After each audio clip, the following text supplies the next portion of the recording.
These days you have so much to get inspired from.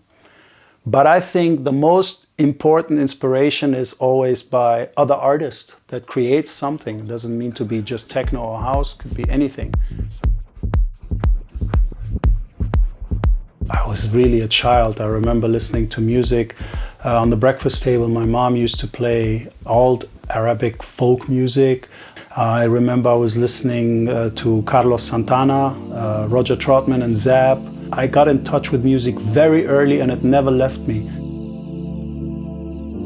I'm a Tunisian boy, born and raised in Germany, so I was with a lot of immigrants from Morocco, Greece. So I had all these nationalities, but there was one language which combined us all in form of music, which was hip-hop.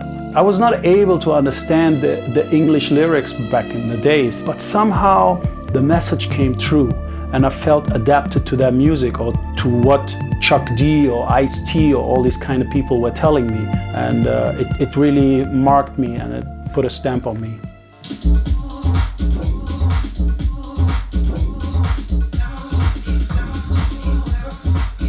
My philosophy on music is evolution. You need to move forward. I left hip-hop exactly for the freedom of electronic music, so I'll be able to do whatever I want to do. I'm more like a movie director that has a movie in his head and goes to the studio and play the music for this movie that is in his head. And this is how I see myself.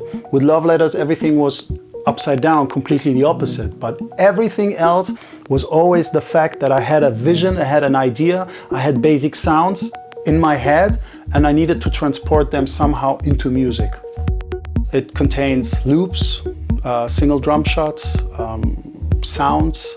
There are certain loops that I started, but I didn't use them at the end, but they led me to that track which made it on the album.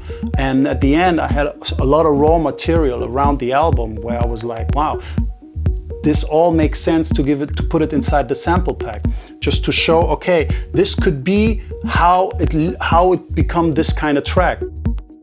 I had to find a way, what can I share with the people, what can I give to the people to have fun with it, you know? And also not only fun with it, to really produce great tracks out of it without being like a copy-paste or something.